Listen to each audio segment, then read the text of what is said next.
अनुग्रहित दिन के लिए प्रभु का धन्यवाद करते हैं और सारी महिमा प्रभु को देते हुए आप सभी को वचन की इस सेवा में स्वागत करते हैं। आज हम वचन के जिस भाग पर मनन कर रहे हैं वो है नीति वचन, उसके 23वें अध्याय का 23वां वाक्य, प्रोवर्ब्स चैप्टर 23 वर्स 23। सच्चाई को मोल लेना, बेचना नहीं। हमें किसी चीज को अपना करना है तो हमें उसका उचित मूल्य देना पड़ता है और तभी वो हमारी हो सकती है। उसी प्रकार से ये वचन सिखाता है कि हमें सत्य को पाने के लिए उसका मूल्य चुकाना है, उसका मूल्य चुकाने वाला बनना है। हमें किसी चीज को अपनाने के लिए उसका उचित मूल्य देना पड़ता है और तभी वो हमारी हो सकती है। उसी प्रकार से ये वचन सिखाता है कि हमें सत्य को पाने के लिए उसका मूल्य चुकाने वाला बनना है। आज हम मनन करेंगे कि परमेश्वर की सच्चाइयों को अपना बनाने के लिए हमें क्या मूल्य चुकाना होता है। आइए हम दाऊद राजा के जीवन को देखें।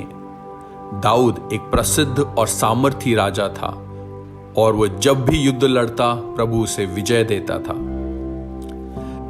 जब वो राज्यभार संभाल रहा था तब उसके हृदय में एक दुष्ट विचार ने रूप लिया।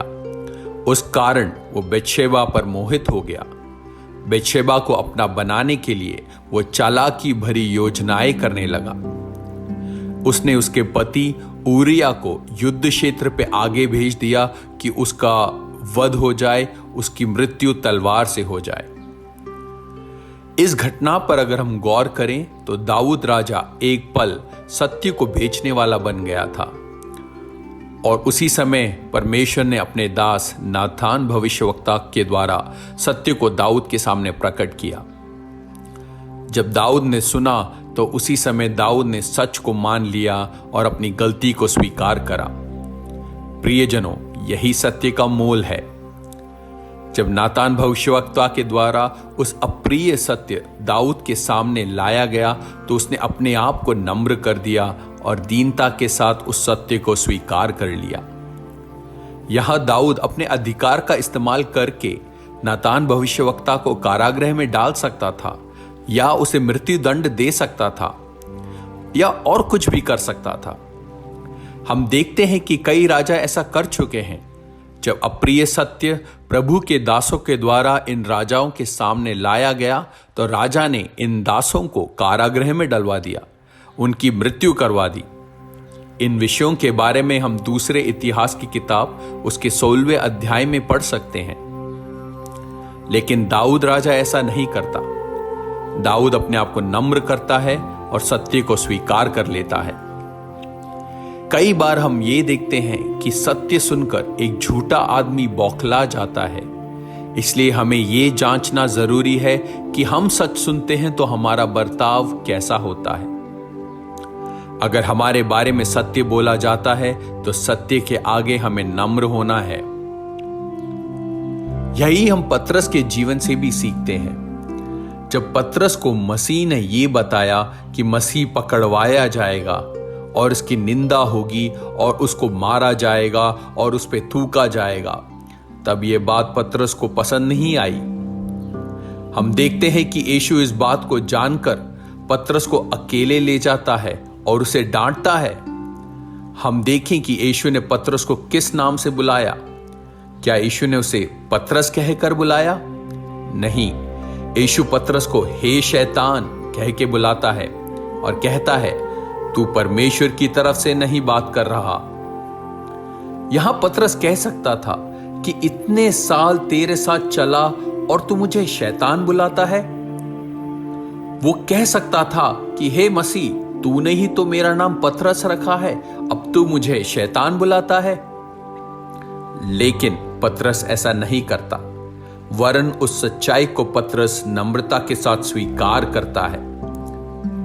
हम देखते हैं कि पतरस यीशु मसीह को यहां छोड़कर नहीं जाता, लेकिन शैतान वहां पतरस को छोड़ के चला जाता है।